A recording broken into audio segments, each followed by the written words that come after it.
ערב טוב לכולם, תודה רבה שהצטרפתם אלינו, כיף גדול. קפיטליזם קשוב ישראל, ממש בכמה מילים, ותכף תהיה לכם הזדמנות להכיר אותנו יותר לעומק, שזו בעצם המטרה של המפגש. אנחנו נציגות ישראלית של ארגון בינלאומי שמתעסק בעשייה, פילוסופיה עסקית, שבעצם מדברת על זה כשמתנהלים בצורה שהיא יותר טובה ומיטיבה, זה טוב לכולם, לכלל מחזיקי העניין, עובדים, ספקים, לקוחות, לעסק עצמו ולחברה כסוסייטי. יש לנו מגוון פעילויות, אנחנו עובדים על הוצאת ספר של קפיטליזם קשוב בעברית, שיצא לאור בשבועות, חודשים הקרובים. יש לנו מפגשים כמו אלו, למשל, כמו זה למשל, אנחנו מקיימים מפגשים כאלו מדי חודש, לפעמים גם פעמיים בחודש, ואני כמובן מזמינה אתכם להמשיך להתעדכן, מי שלא נמצא ברשימת התפוצה שלנו יכול להירשם באתר. יש לנו גם קורס שגרירים שאנחנו נפתח בעוד כמה ימים, להכשרה של הובלת ארגונים, גם מבפנים וגם מבחוץ, בתקופה הלא פשוטה הזאת, ואם מי שרוצה לשמוע עוד פרטים מוזמן ליצור איתי קשר. עכשיו אני אעביר את הבמה לתומאס. תומאס הוא בעצם מוביל את הפעילות של קפיטליזם קשוב בכל דרום אמריקה. יש לנו שיתוף פעולה מאוד מוצלח איתו, ואנחנו ביקשנו ממנו להעביר את המפגש הערב, לספר קצת יותר על המהות של מה זה קפיטליזם, איך קפיטליזם בעצם יכול לשרת את האנושות בדרך הכי טובה, ובואו נשמע ממנו. תומאס, thank you, the stage is yours. Thank you. Thanks for everyone here, for Shiri, Tzvi, and all the effort we put to make sure that the conscious capitalism Israel is strong and still active and very active. So the idea is to share with you a first, vision of what conscious capitalism can help us do. So I will share my presentation and then open up for questions at the end of the session. But still, if anybody has a question or something that's not clear, please feel free to send it through the chat so that we can actually exchange those ideas as we come along. All right. I'd like to first introduce myself. I am a civil engineer. I worked for 10 years in corporate world, so with big, large companies, Procter & Gamble, Kodak, Accor, Hotel Business, Accenture. And after that, I went through an executive MBA and changed my life, moved to the US, lived 10 years in the US and became a consultant, a working capital consultant. So the first journey was 10 years in 8 different companies. Now my following 10 years were in 20 different countries and probably 50 or 60 different companies doing consulting job. And once I've finished those 10 years, I went back to Brazil and start my own business. So what does it mean? Now you have to put all the different hats and play the song yourself. So you don't have that support that you used to have. You don't tell people what to do. You basically have to do everything. And that's when I actually connected to conscious capitalism, because I discovered that I was an unconscious conscious capitalism. I was practicing the principles we will share here, but I had no idea that was a philosophy, that was a framework to operate. So after that, I actually started producing. I launched the chapter in Brazil. I'm launching the chapter in Peru now. And I'm actually started producing content so that people could understand how to make this philosophy actually work. So I did the first one in Portuguese, the second one in Spanish, the third one with Harvard, and then other books that help and support the change, how companies can actually change their practices. So I would like to start with the first question. If you think about capitalism today, what word comes into your mind? If you think about capitalism the way it is today, and I will share a link on here on the on the chat to ask you guys, to ask everybody to come in and respond. Which word represents capitalism for you today? Okay. We will share the presentation afterwards, so everybody has access to that. That's a good question. Thank you. So if you go into this link and answer, what is the feeling? What is the word that represents capitalism for you today? It will actually populate as you refresh the screen. It will bring you other words, other responses. So we have people, we have money. As we get inequality, competition. We get some words in. Let's wait a little bit more. Money is the big one, so we have more people responding. Pigs, that's a good one. That's a very strong one.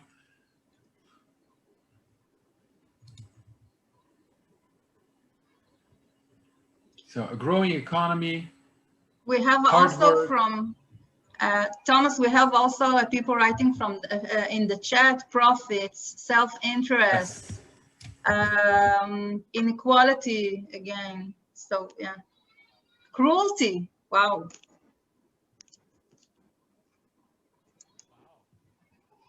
So I will let me go back here and post those words here. Greed, also. Greed.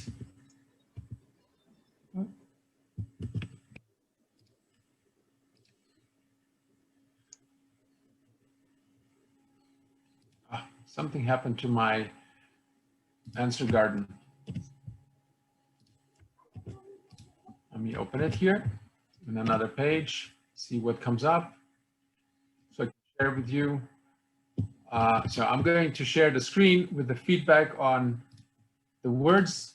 Here are a couple of the words that came out. So we can see self-interest is a high one, inequality, money, and a lot of other, words. Basically, what we can see here is that we don't have a good feeling or a good impression about what capitalism represents, right? And my intention here is we need to understand why that happens, because once we understand how to fix that, all right? So if we look at the past, we used to have slavery 155 or more years ago, and slave was one of the business line items in the business plan. People had said, oh, I need infrastructure, I need land, I need resources, I need slaves. People never thought that we would be able to actually produce goods and services without slavery. Now that's over. We don't have that line item anymore. Women were not allowed to vote. And if you look at the map of the world, there's still like countries in Switzerland allowed the voting of women only in 1945. Which means that half of the population of the world had no choice or no words on the future of the country. 53 years ago, a woman decided to run a marathon, and she was actually caught. She's registered with her initials, and the inspector of the marathon actually ran after her to take her number off because women were not allowed to do that. Apartheid, blacks and whites had segregated spaces in the past 26 years ago. So when we look at those things, we evolve as our conscious expands.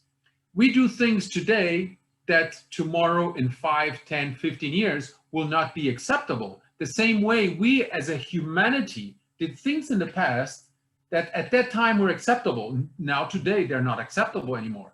So this is a moment where we have to actually look at our own practices and see, how do I prepare myself, my organizations to this future where some of my practices are not acceptable in 5 or 2 or 10 years from now?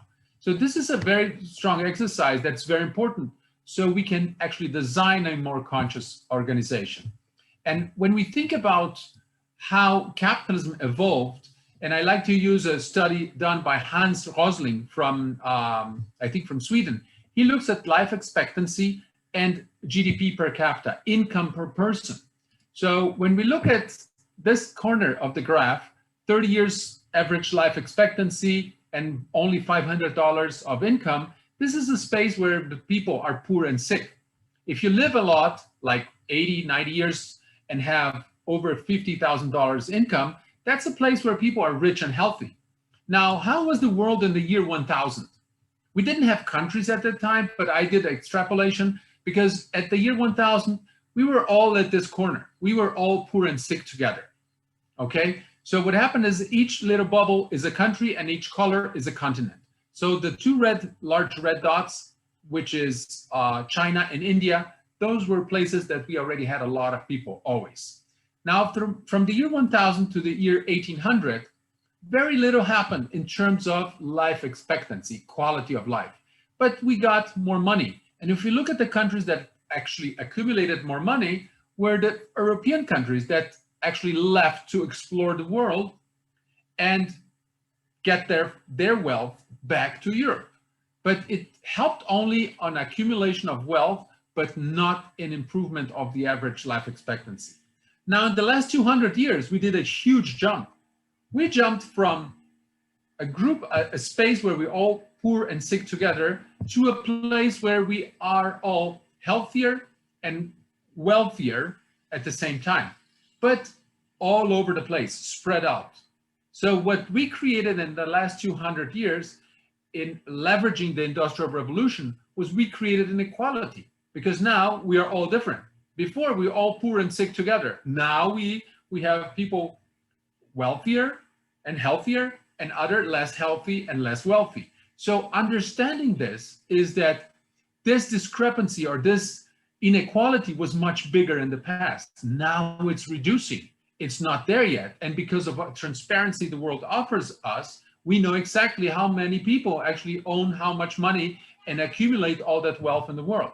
So our mission, our purpose in the world now is through our businesses to speed up that gap, reducing that gap of inequality. This is what we are here for, because it doesn't help us be there first or alone. We need to bring our community together. We need to bring our ecosystem, business ecosystem together to a better place. So before capitalism, the only way to accumulate wealth was through plundering, stealing, and slavery of human beings. Capitalism allowed us the opportunity to create wealth by serving human beings. You know, getting our talents together and producing excess wealth. And this is a very strong, when we actually try to see where we were and where we got in the last 200 years, imagine for hundreds and thousands of years, we lived like this. We were less than 1 billion people in the world. We had less than $500 per capita. We were 95% lived in poverty, and we lived only 30 years. Now, in 200 years, we jumped from that image to something like this. We're more than 7 billion, more than $7,000 per capita, poverty less than 15%, and we live an average more than 70 years. That's a huge, quantum jump, improvement in humanity as a whole in 200 years. And imagine 10,000 years before, we always lived in one way. And now in 200 years, we jumped. We had that amazing improvement. But what's going out there, it's a little bit different. When we look at business has, how much people trust the organizations, the institutions. So large business has a very low credibility level. We only better than Congress, we as large companies. The politicians have the worst, the institutions, the political institutions have the worst credibility ever. Even if you look at religion, organized religion has lost a lot of credibility. People don't see religion actually serving themselves anymore. So even religious organizations are losing their service or their value creation. Now, when we look at inside, and that's a Gallup statistics, they do that survey annually. This is not a Gallup statistics that says only 30%, on average in the world, only 30% people are in a work environment are really engaged with their work. So imagine those three guys in the front of the boat, they're really rowing and putting their effort in to move the boat forward. 5 of them, 50%, they just come in to complete their time, to serve, to be there, and not put enough effort. So they're just moving their rope above the water. But then 20%, they come and play against our business. They work against what we intend for. So this is a major leadership issue, because if you see a guy doing this and you keep that guy in your organization, you're just sending a message to everybody else, say it's okay to do the wrong thing.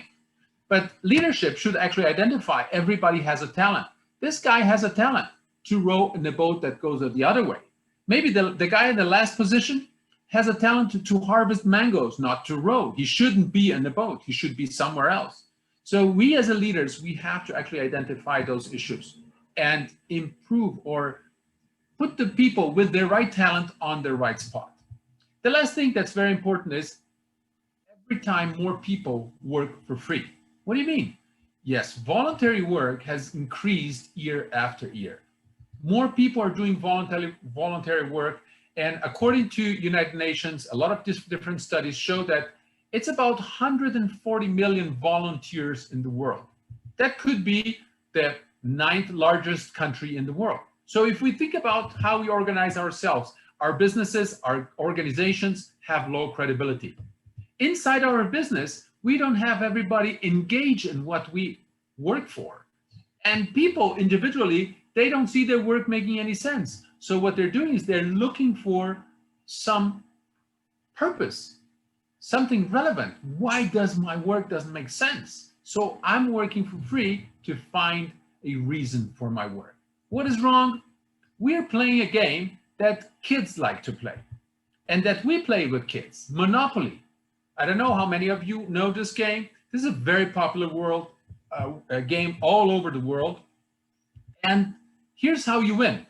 Be the only player left in the game after everybody else gone bankrupt. We are playing a game. We are teaching kids to take others to go bankrupt and celebrate bankruptcy. Isn't that crazy? And we actually do this in business too. We take our system to bankruptcy. What does it mean? What system? You know, when we pay our suppliers, small suppliers, in 180 days, in 90 days, we are taking them to financial bankruptcy because they don't have any chance to get a cheaper interest or a better credit than we as a large organization. So we're forcing them into financial bankruptcy. When we go, let's say Black Friday, that's another good question. I can bet that everybody here is very conscious. Nobody ever bought anything that they don't need, right? Except for Black Friday, when we go in and buy things just to have that great discount. But then you come back home and say, oh my God, I had 20 shirts, now I have 5 more, I have 25, just because of that discount. So this is moral bankruptcy. We make people buy things that they don't need. A lot of companies play that game, that monopoly. Another one, when the people inside your business, they don't know where the business is going. They don't understand. That's a lot of uncertainty. That's emotional bankruptcy. When people don't know where we go, and at this moment of pandemic, we need as leaders to talk a lot with our customers, a lot with our employees, a lot with our suppliers, because ideas will come from the stakeholders. We don't have all the answers, but together we have better answers. And the more we talk, the more we have open conversations, less uncertainty, less stress the system or the people in the system will go through. So the interesting thing, story tells is a great great change, things that happen in the story. If you look at The Man Who Built America, that's a great documentary showing that Carnegie, Rockefeller, and all these people, they actually came from 10,000 years of scarcity, and now they're starting to accumulate, but they accumulated and became very greedy. Their fortune is actually 3 times bigger than the richest person on earth today. So what happens is that every 10, 12 generations after those families created those empires, they just became philanthropists. They could just give money away for the rest of 10, 12 generations. Now, the people, the entrepreneurs or the business leaders from last century, they started to waken up. Bill Gates and Warren Buffett, they noticed that they accumulated excessive amount of wealth in their lifetime, and they decided to give it back in their lifetime. Because once you accumulate too much, you deprive the rest of the system to evolve with you. Differently, entrepreneurs in the century, more and more you see people like Elon Musk. What did he do? He opened up all his patents for electric cars to the world. So one person, one leader in his business left the company and actually started a competition, because he understands if he is the only one producing electric cars, it's not enough time to get where we have to. So he's now actually working to produce electricity, energy for those cars. The more people that produce cars, the more people they'll consume his energy. So he's going to the next business idea to actually speed up the change. There's no time to wait. And this always has happened because the internet has a tremendous, all this, this movement is actually concentrating. So we still have people from the 19th century in starting businesses. We have people from last century. So we have a mix of entrepreneurs. And that sends a message out that people, consumers, are becoming more important on how they consume. And the more they become aware of those changes, harder it's going to be for old models, old styles of business. So this always happens because internet has connected us so much more. Now today we have more active phone lines than people in the world. We have access to a tremendous amount of information. In the past, 20, 30 years ago, only the large, special, expensive consulting firms had that information. Now, if you know how to ask a question, Google has a good chance actually to answer that question. We have the highest level of literacy in the history of humanity. And the amazing thing, people are getting smarter. Every 10 years, the IQ test goes up 3 points. From 100 to 103, they drop it to 100. And we see that intelligence in action when we see the kids picking up a cell phone, a tablet, and just moving around with that stuff so quickly that we don't even notice that. So the last thing that has a tremendous impact on the way we live and the way we make decisions is the amount of money, the wealth transfer from one generation to the next. Over $30 trillion will move from one generation to the next during the next 30 years. That makes people think and say, why am I working? There's a lot of questions of why are we doing what we do? So this takes us from a scarcity world where we lived for over 10,000 years, and we changed that to abundant world. So we need to actually prepare our mindset, change the way we think of how do we take advantage of the abundance and how we actually move and change and switch our framework, our business framework, to look more at abundance side as opposed to the scarcity side. Okay, so all this has a tremendous impact on how we look at things. We are, we are more averse of violence. We are more conscious of the environment. We have better pictures of what's right and wrong. So a lot of things are changing. And since the beginning of the century, we have seen a lot of ideas or movements or NGOs popping up with very new ways of looking into capitalism, because we can recognize that socialism did not work. It failed before capitalism. Capitalism is on its way to fail. So all these ideas are actually bringing up new perspectives on how we set up capitalism. The only thing that's actually from last century is the triple bottom line, the idea here on the bottom. And we already rethink that as a more, we can upgrade that, because environment is not one circle with intersection with the other. Environment is our planet. We have only one. The community, the people, we are all inside this planet. And our business is still based on people. So those are three circles, one inside the other. But the interesting thing, what we see on these movements, on what's coming out here, is that that message is coming to mainstream. What does it mean? Before it was an NGO idea. Now we see Larry Fink, president, CEO of BlackRock. He has $7 trillion in assets to invest in the world from his client base. He sent a letter in 2017 to all his, all the CEOs of publicly traded company asking, we want to see a long-term plan from your company. because our clients are here with us for 10, 15 years, and they're not going to leave or disinvest from our portfolio because you have a great quarter next year or next semester.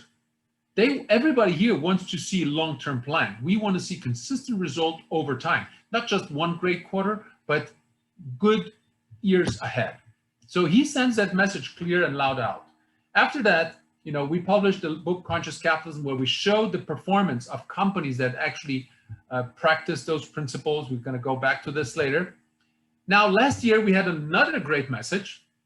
183 CEOs of larger companies in the US signed up for a manifesto saying, we will not focus exclusively on shareholders. We will focus on all the stakeholders, employees, suppliers, community, customers, and shareholders. We will focus on the 5 of them.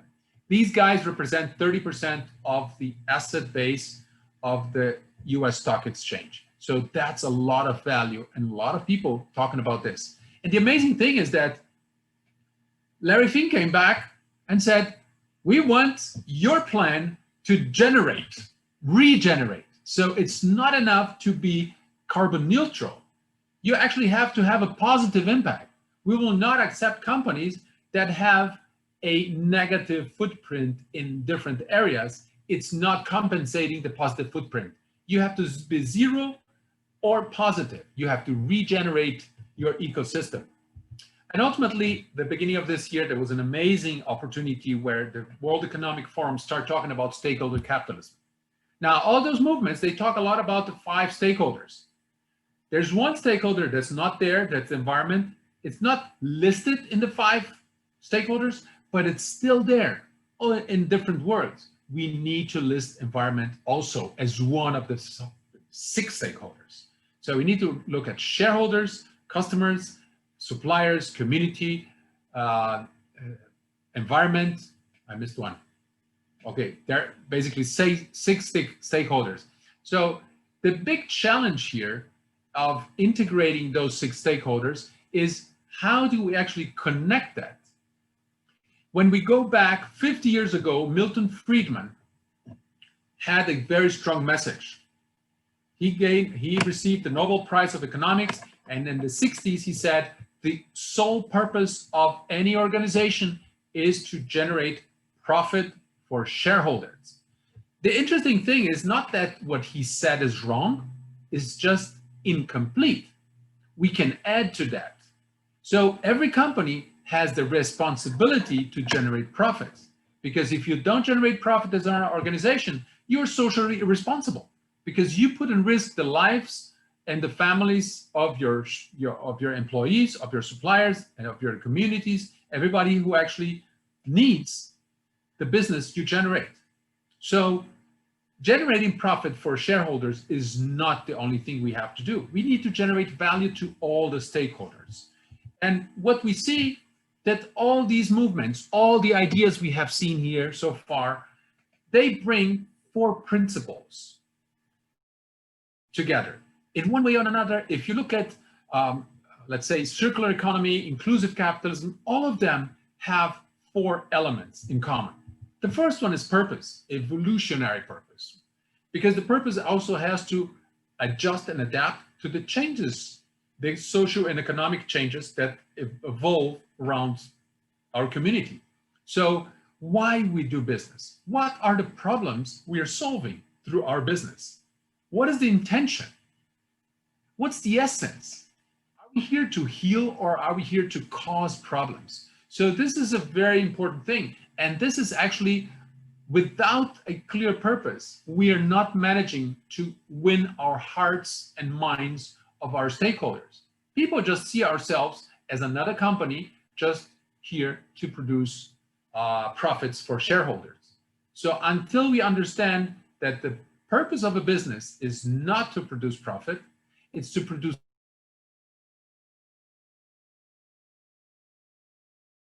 and in the short or long term, that will happen. The second thing that's very important is stakeholder integration. What does it mean? If you look at the companies that has the highest valuation in history in the world, Apple, Google, and Amazon, they are not a product or a service company. They're an ecosystem. Can you say, you know, Amazon sells this. They do a lot of different things. They have created an ecosystem where they bring their competition in. The same thing for Apple. They bring so many people along. So that business is more like an ecosystem than a business of a product or service. So the more we become an ecosystem, the stronger we will get. And those companies are out there to prove that. Now, the third thing is servant leadership. You know, if we don't serve as a leaders to a greater cause, people will not follow us anymore. In the past, we could command and control because knowledge was limited. And the ones owning the knowledge, they had the ability to command and control the others because they knew what people had to do. Today, we have access to knowledge, education at a different level in humankind. So if you as a leader, you don't serve a greater cause, you don't inspire your ecosystem, people will not follow you. But if you inspire people and people get close to you and they don't learn anything, they just come close and go away. So we as a certain leaders, we need to explore, we need to inspire to attract talent and educate, develop that talent so they stick to the cause we are promoting. And ultimately, that whole thing, you know, the only thing that will make us different is the culture. It's a responsible culture because every company has a clear culture. Some of them are more responsible than others. Some are really inconsequent. They just do whatever they have to get to the financial results. So that's not the culture we want. If you look at, when we look at Apple, a lot of people say, oh, I wish I could sell like Apple. Well, can you copy those clean tables? Can you put very few products on top of your table, have a clean store, have your team dressed up with an orange shirt with a minimalistic logo on it, with a handheld where they can check the product, check the price, invoice the customer, get the payment, pull out the product from the shelf? We can copy all that, but it still is not going, we still will not going to sell just like Apple. Because what happens with Apple is they are not just a product or a service, their ecosystem, their behavior is completely different. And Apple has a statistic that over 500 million people go through their stores and only 15 or 20% buy products. So what's happening? People feel the need to belong. They want to go into a store and look at the products they already have just for the sake of feeling the belonging. They want to belong. Now, interesting thing, this creates a conscious organization. And consciousness evolves, expands. The more we learn, the more conscious we can get. So consciousness does not have a finish line. We can always be better than before. And as we looked at history, we can see that things that we did in the past are not acceptable, and things that we are doing today will not be acceptable in the future. So that's the expansion of consciousness. Industrial revolution are very stepped. We had the steam engine, then the electricity, and so on. So the consciousness revolution is a constant evolution of the world. So companies that actually apply those principles, those 4 principles, they have values very different: compassion, love, care, soul, happiness, authenticity. And usually I like to bring an example, very practical example. There are things that we do in a business. If we want to make sure that that thing, that practice is really a good practice, try to do that at home. Let's imagine some companies, when Jack Welch decided to do a downsizing program, GE actually created the concept of downsizing. That never existed in the world before GE. So let's think about, we are going through a crisis. Well, maybe we have to downsize our family. We elect one of the kids, say, you know what, pack their bags, give them a little bit food and say, I'm sorry, I can't pay school, I can't pay health insurance for you, so we're downsizing the family and we will let one of our childs go. Would that work in real life? Can we imagine that? Why can we do this in business? It doesn't work in business. It has a tremendous negative impact and effect on the people who are left. That's the emotional bankruptcy. We are just creating emotional bankruptcy, emotional stress. It doesn't help the business. It doesn't help the community. It doesn't help anything. So whenever you think about a practice in business, a quick test it at home with your family. Would it work at family? Yes, okay, it will work here. So that's a sanity check of any idea. So these companies, what happens is that they have an extraordinary performance.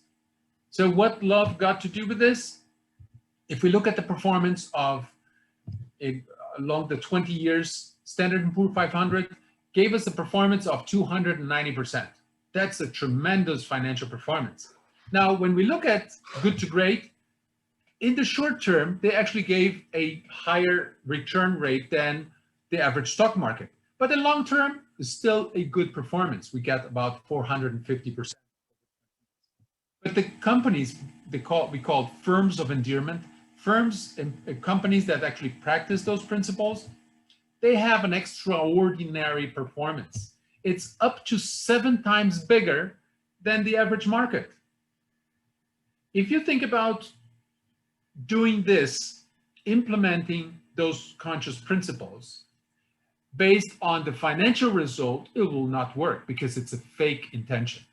You have to really implement that idea, those principles, based on the human impact. We want to value. Firms of endearment are firms that actually live consciously that purpose. Now, the most interesting thing, everybody knows what happened in 2007, right? It was not World Cup, it was not election, it was not, Olympics, nothing like this. It was a crisis. And the beauty of those companies, remember what I said, they don't generate only financial results, they generate results in all dimensions of the world, of the human interaction. They generate emotional value, they generate social value, they generate environmental value, they generate, what other values can we create here? With each one of the stakeholders, we have the ability to create more than just financial value. And what happens after the crisis, and that's when those companies actually leverage their performance, that emotional value, when the customers can, they will buy more from you. When the supplier has an idea, they will bring the idea first to you. When the community has to defend a business, a company, they will defend your company because they feel taken care of. When they can, they retribute and they care back to the business. And that's why when we look at crisis, that's where the jump happens. A lot of people can say, well, this is just one point in a historical trend of 20 years. Well, we are seeing a big change now. One of the companies here on firms of endearment is actually Southwest Airlines. And if we look at the performance of Southwest Airlines right now in the US, that's probably the company that has the highest occupancy rate from all of the other airlines. And that airline is part of the firms of endearment. The same way other companies are having an extraordinary performance because of the way they take care of business, because the way they take care of their ecosystem. So that's the beauty. When we come back to those 4 principles, these principles actually make a big difference on how we perform. And the crisis, if we look back in history, there are only 4 things that are guaranteed in our lives. The first one is we will die one day. I don't know anybody who said, oh, I'm not going to die. Yes, every single one of us will die one day. The second thing that's guaranteed, we will pay taxes. There's no way we go through life without paying taxes. Somewhere you will pay tax. No, I just exchanged. You will end up paying taxes. And the third thing is guaranteed, we will go through the next crisis. Oh, come on, we're still going through one. Don't bring the next one in. But here's the deal. If a lot of companies come to me and say, so what can I do now? I want to be conscious now. You can't be conscious now.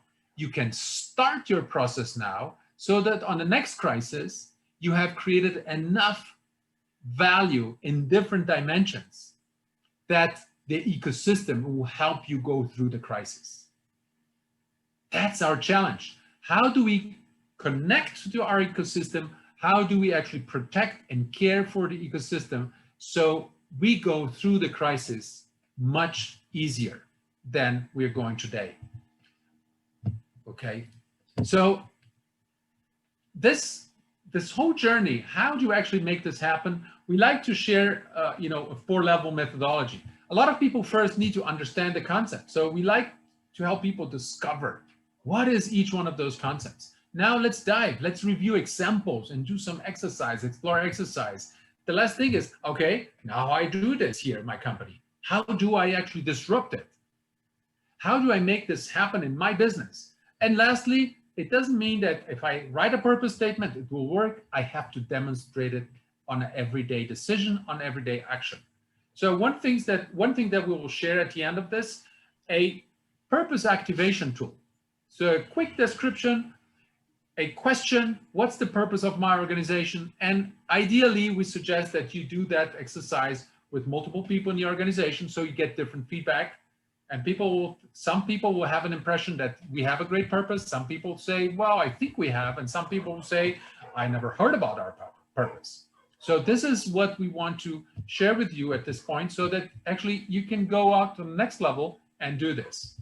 But if you're interested in going through a program to actually learn deeper this work, we offer 10 sessions through this journey, and we have 6 specific modules.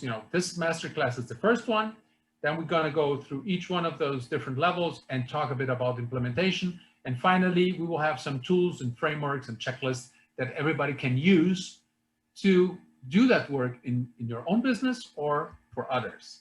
Ultimately, this is a certified program in association with Conscious Capitalism Israel, and as a certificate, we promote that in social media, and also it comes into your license and certification on LinkedIn.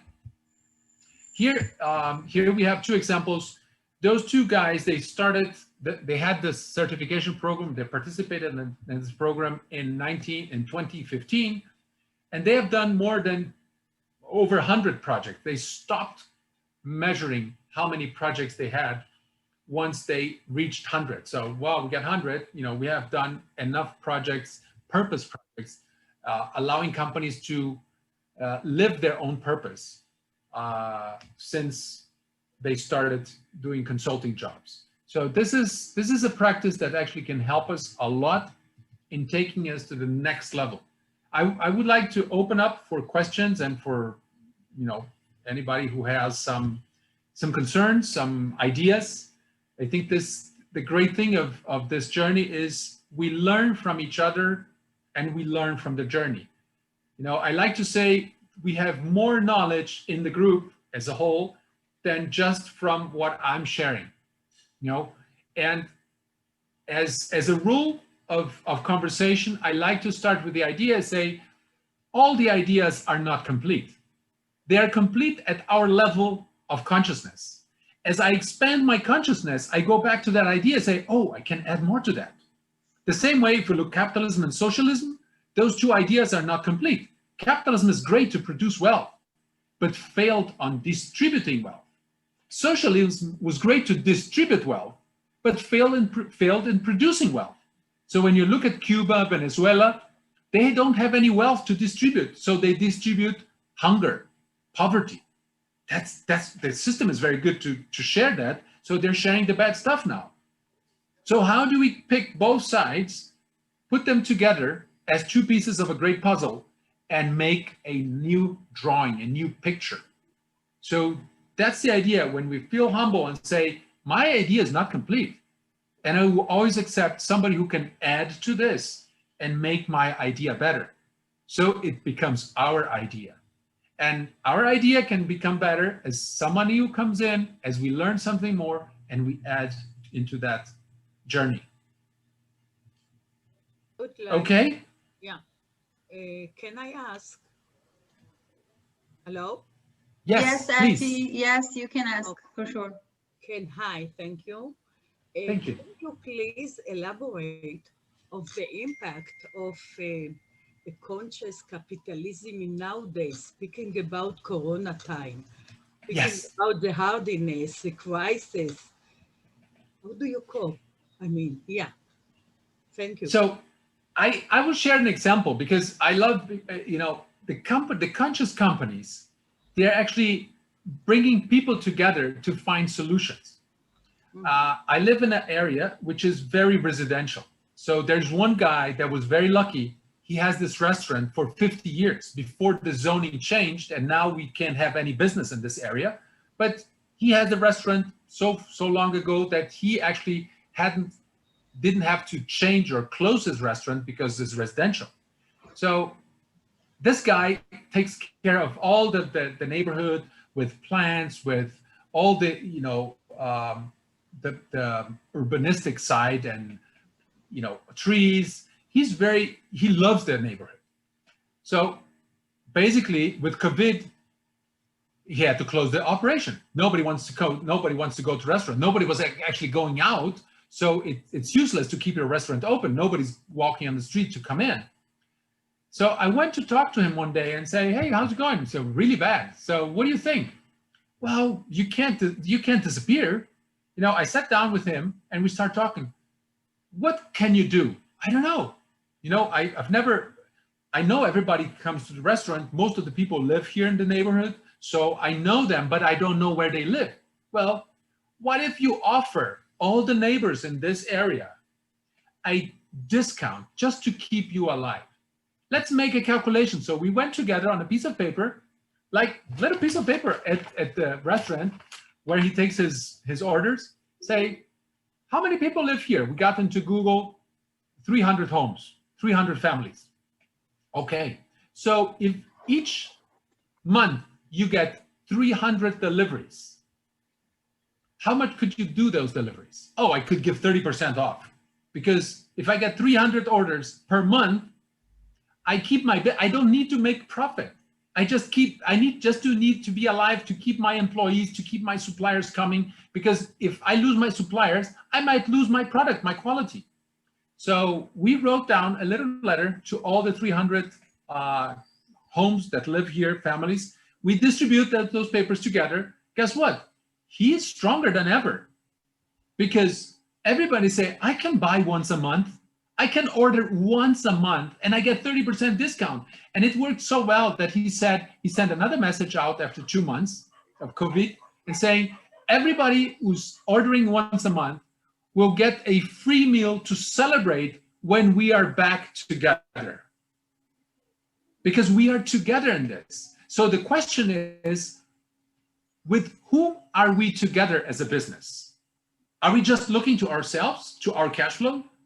The same way money is the oxygen of the economy. If it doesn't flow, it kills the economy. If our oxygen doesn't reach the hand or the foot, what happens? We will lose that limb. So how do we create a smaller amount of cash that circulates?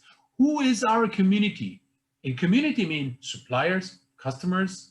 What are we doing? How do we serve? Now, there's another restaurant 3 blocks lower down the street, closer to a high, a street with a lot of traffic. And he tried to do the same thing because he saw that flyer, that invitation.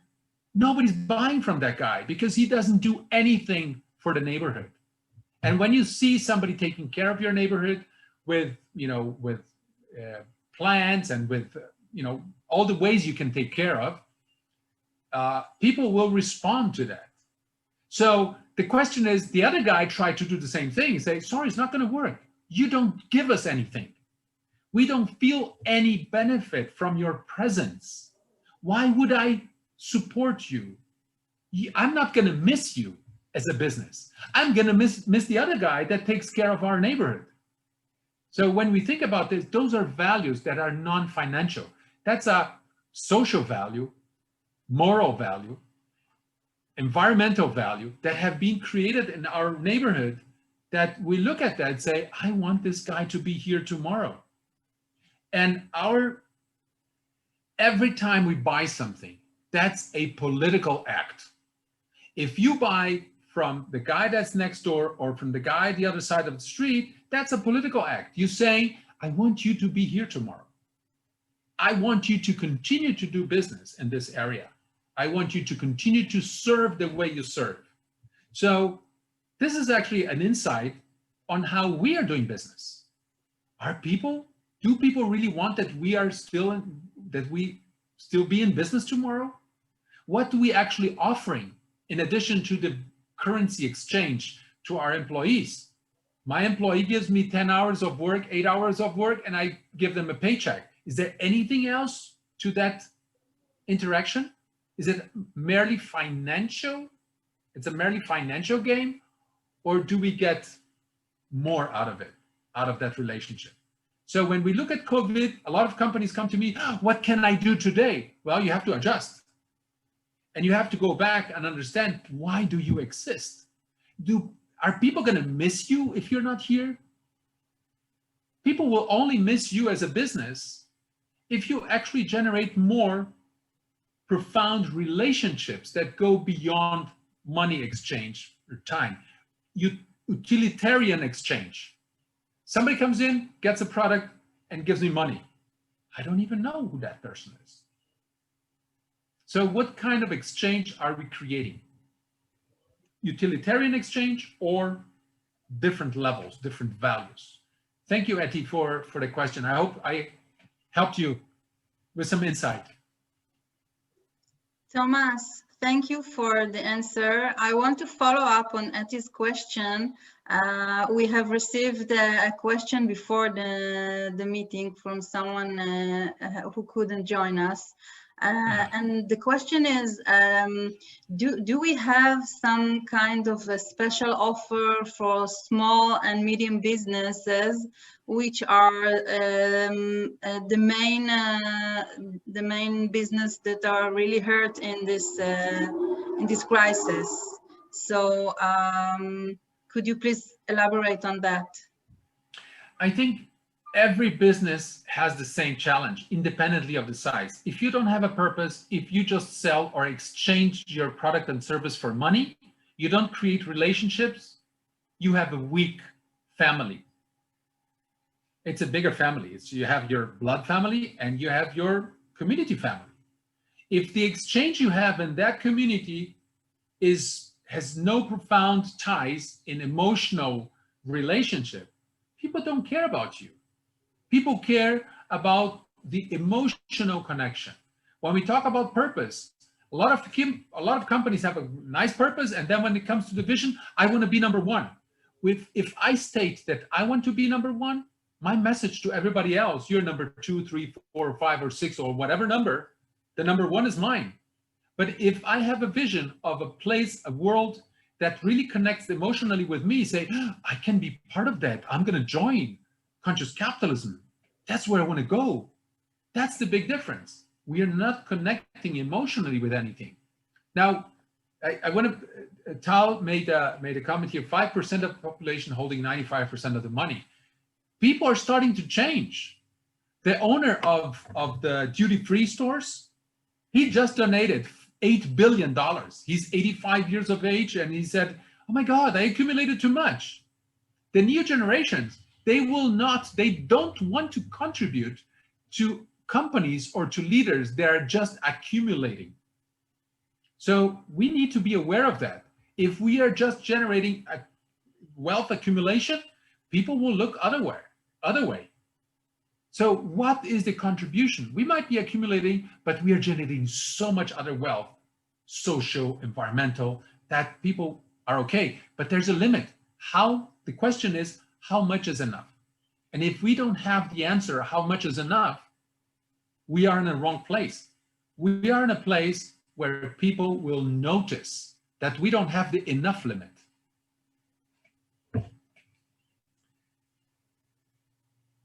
I love this. There's another one, the difference between this method and the learning organization.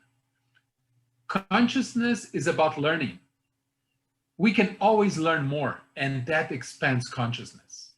So think about it as an incomplete idea, and those two ideas together make a better idea. A conscious organization is a learning organization because it continuously expands its conscious. The only thing that expands conscious is experience, and experience generates learning or learning itself. So learning is what will make us a more conscious company tomorrow than we were yesterday.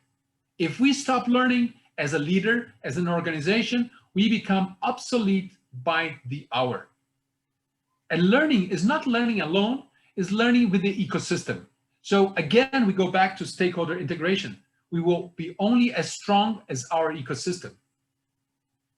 And we always thought, oh no, my company's independent. Well, first, we start as a business, as a startup, dependent on a customer, dependent on an investor, dependent on a financial resource.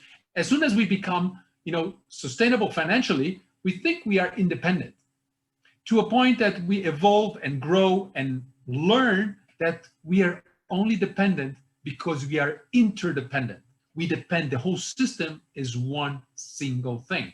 We can only be as strong as our system. If our system is weak, I cannot be strong in a weak system. Toomas, I want to ask you, could you give a practical tip to anyone here that loved the idea and wants to start implementing it? Could you give one tip how to do it, how to start, how to take it to the next level? Well, I always like, if you're here, first of all, you're already on the servant leadership journey, because you understand that you as a leader, you have the ability to make the difference. Those that don't even come to this conversation, they're still focused on the old school. And at some point they will see that doesn't work anymore. Now, my first suggestion is, as a leader, say, why is your business in business? And sometimes you have to go back to the source. When did you create it? Because most of the business, they start with something that bothers us. I don't like the way this operates. I think I can do better. And that's the source of the creativity, or the source of your purpose. Now, when you go back 5 years, 2 years, depending on how long your business is in place, you will look at the purpose at that time. But at that time, you had the social and economic environment that was in one way. And what happened I'm going to come back to this. What happened in the pandemic? Some companies, they had a great talent serving a great need in the market. Because of the pandemic, the needs changed.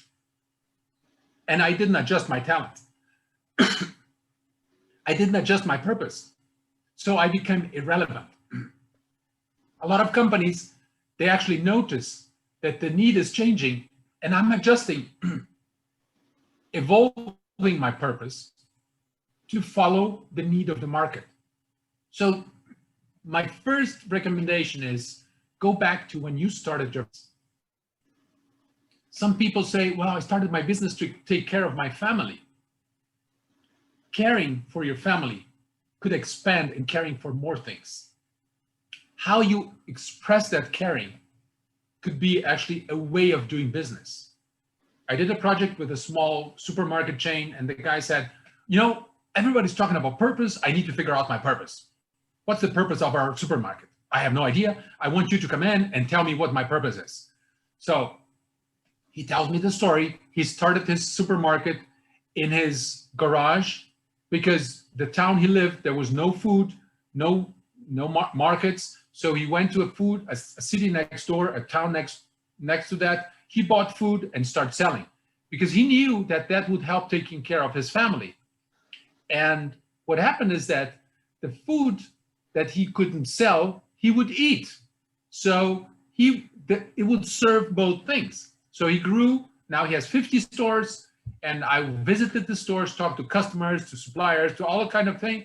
And what I noticed that his family just got bigger because the way he cared for his family, his wife, his kids, was the same way he cared for the suppliers, for the customers, for the employees. And the employees cared for their customers, for their suppliers, and their suppliers, and everybody else cared forward. So that was the beauty of it. That was going back and understanding, where are we starting? Why are we starting? And that gives us so much energy, so much in the start of any business. I can tell you, 99% of the businesses, they start because somebody thinks he can do something better. That's the intention. Behind that something better is the purpose.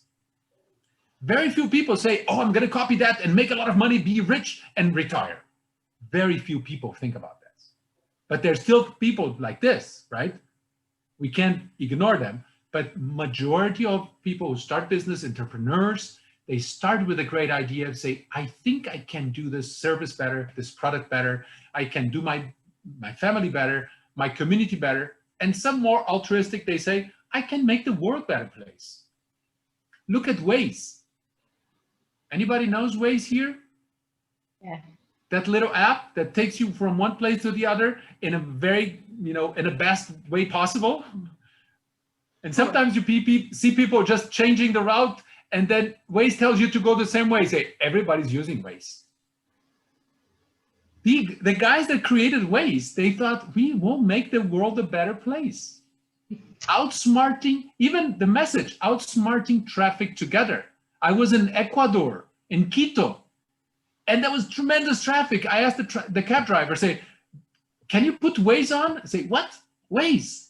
So I turned Waze on my phone and it didn't serve. I was the only one in the country using Waze. So it doesn't work alone.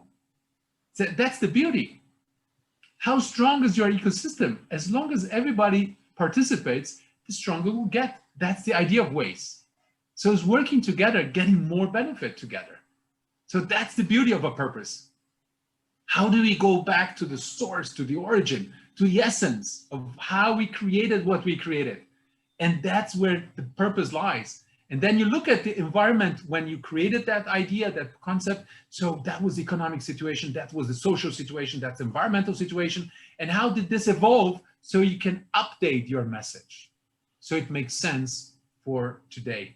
So this is and this is some of the material we will share with you guys, how to ask the questions. Where are you?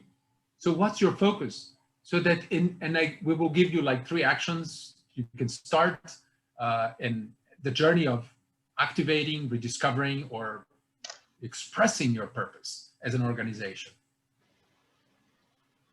Sorry, I start to talk too much. Thomas, thanks. I don't think it's too much. I think it's great, and you really explained it well, so thank you very much.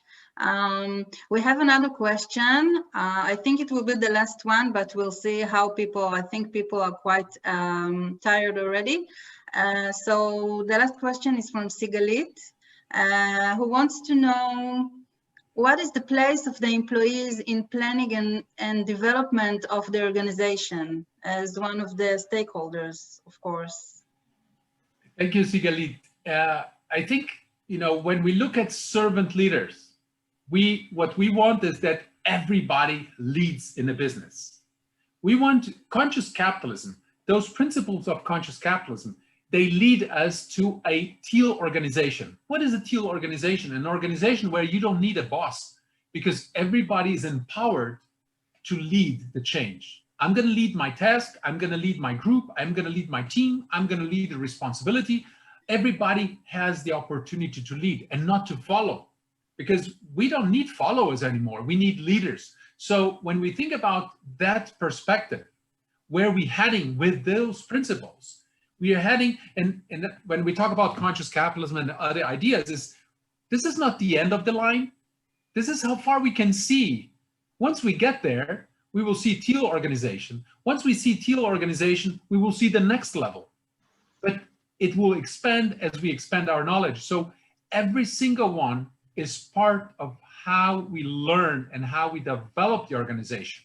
Because I might have one perspective for my task, for my role, for my responsibilities in an organization, and that can actually help me develop, and other people can, oh, you're doing this, agile, you're doing this, or whatever other technique, frameworking, or innovation, what kind of techniques, and that actually helps everybody else in the organization to learn. So we are responsible for the learning, for the development, and responsible for the teaching, for sharing. There's no more space. If you're holding information, you're done. You're old school. You know, what Elon Musk did for Tesla, nobody has seen that before. The guy just say, oh, you know what? Here's the list of all the patents. Here, please use it. Download it here from my website. You know, just go. Say, are you crazy? And the share price still goes up. Even sharing his patents is the most valuable car manufacturer in the world. It's just unbelievable because that's what we need. And I can honestly share with you. I try to share as much as I can, but sometimes I feel like maybe I should not share this. You know, I feel like old school. I have to hold something back. And every time I share more good things happen. The more I hold, things don't happen.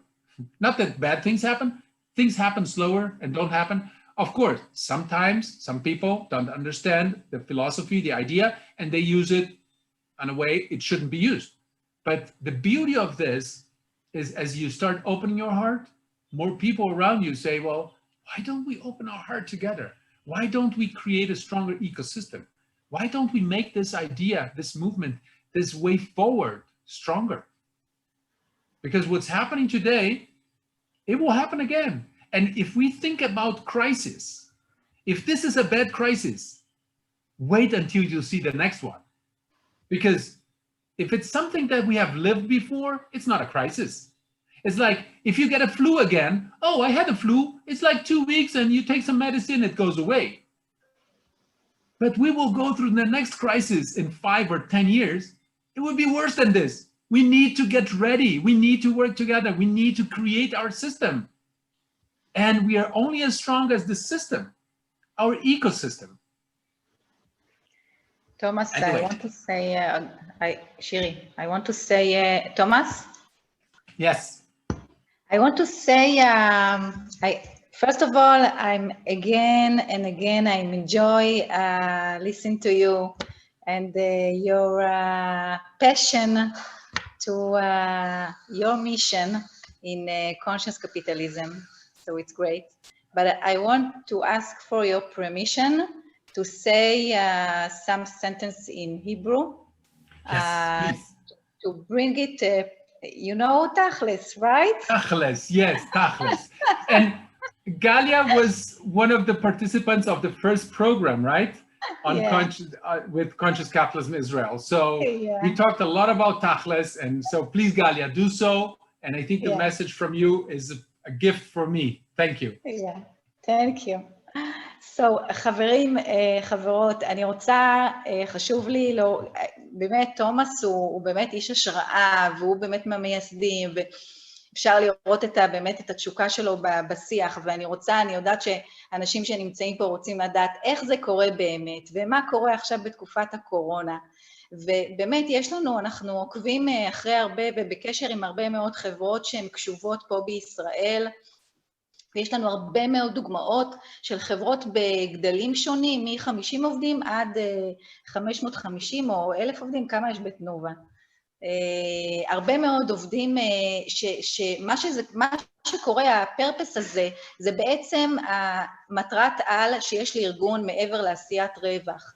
וכשיש מטרת על, זה החיבור הזה ללמה של סיימון סינק, אתם בטוח מכירים, של מעגל הזהב, וזה מייצר השראה אצל העובדים, וחיבור לערכים, ומייצר שפה משותפת, וכשאנחנו מדברים על מחוברות פנים-ארגונית, ועל פיתוח של מנהיגות, קל הרבה יותר לעשות את זה, כשיש איזשהו מין מצפן, והמצפן הזה הוא פרפס, והוא מוביל את העסק, ומאפשר לעבור קונפליקטים ודילמות ומשברים בצורה הרבה יותר קלה, כי יש את הלמה, כי יש את הסיבה למה אנחנו רוצים לעשות את מה שאנחנו עושים מעבר לעשיית רווח. וכשהעובדים מחוברים לזה, אז כולם משנסים מותניים לעבור את המשבר, ויש לנו בעצם את בבקום, שזה חברה של 3,500 עובדים, ועימד נחמני, שהוא באמת...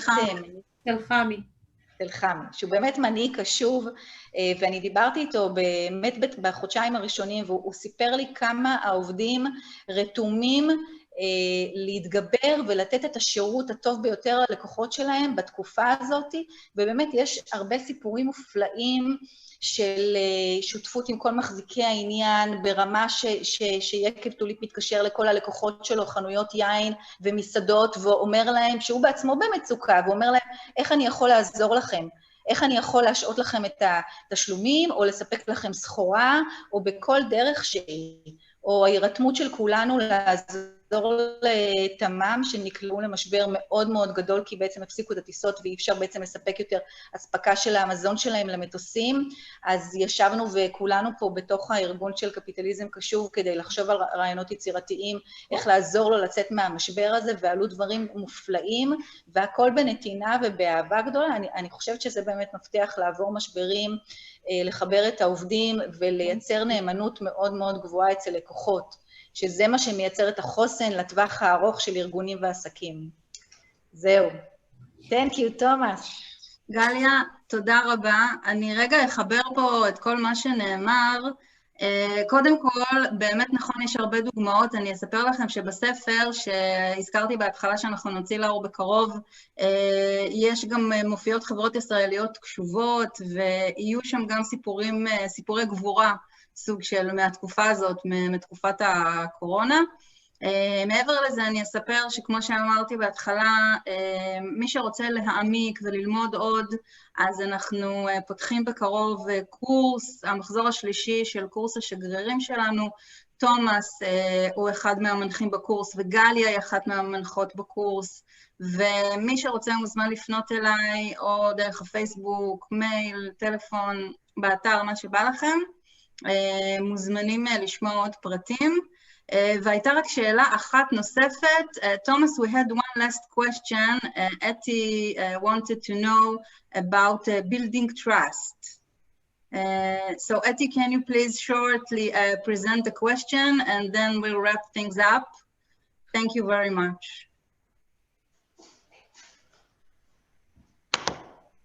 Etty, you are muted. We don't hear you. Okay, now you hear me? Yeah, Yes. thanks. Okay, following what Galia said, thank you, Galia. Well, one of the main things that you are talking about, and I agree with all what you said, and the theme of capitalism, or conscious capitalism, one of the main challenges I see it in nowadays, we speak about building trust or vice versa. Breaking trust, and I even erase my voice, speaking about a small, medium, large, or in the speaking about, in nowadays we face it every day in our country. So I'm sure that this will be one of the things that you will elaborate in your course.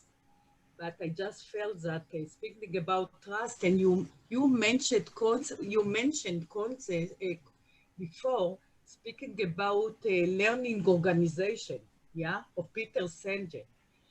And well, this is the theme that we are talking, that we'll be able to stop and to ask and to challenge and so on. So I just wanted to comment about it. Thank you. Thank you, Etty. I trust, the process of gaining trust or building trust is, when we talk first to gain trust, that's why we talk about discovery. People need to understand what the principle is and then dive, learn, see where it's applied, disrupt, change your business, and demonstrate. You gain trust only if you demonstrate. Mm-hmm. And demonstration takes time, because I have to see you doing it once, twice, 3, 4, 5. Maybe some people will take 12 interaction of your behavior to gain trust. And some people say, oh my God, you're doing this, I'm going to join you right now. So there are the early adopters and the late adopters. Some people will take longer to trust you. Some people will never trust you. And this is one of the things when in your organization, if you identify those that will never trust you, help them find a place where they can actually express their talent. Not just downsize them or send them away or, you know, terminate them, but help them live their purpose, live their talent. And so as leaders, what we need to do is to gain trust, we need to see where is the talent and how get that talent to their full potential. So people will be happy. People trust those that make us happy. So it's not an easy task. We have a lot of examples of companies in Brazil that since the 70s, last century, they start building trust. And the trust is something that today people pay more just because of that trust, that space they can trust it. I want to be here. I don't mind paying more because something happens, I can trust these guys. And that takes a while. That's why we say conscious capitalism is not a key that you just turn on. I'm conscious capitalism now. Because I'm going to be more conscious. I'm going to be better tomorrow than I was today if I continue to learn. If I stop, I become obsolete. So all those ideas, none of them, I believe, are perfect. Every single one of them are a piece of the puzzle. And we should be able, as we learn more, to add, oh, let me add this one. Oh, let me add this layer. Let me add Peter Senge. Let me add Otto Scharmer. Let me add all these guys. They have amazing, amazing ideas. And when I look at, for me, every time I run one of those sessions, there's so much feedback because I don't know everything. And everybody brings us a little piece of the puzzle, say, oh, have you thought about this? What about this? And so tell me more, explain me more. And we just evolve as a group with the knowledge of the group that is so powerful. That's why this experiment is a group journey, because we learn from each other and we learn to connect to each other to make this stronger. Thank you, Eti. Thank you very much for everything. Thank you, Tomás, for a great lecture and great answers and great discussion. So good night, everybody. Thank you. And that's it. Bye-bye. Thank you.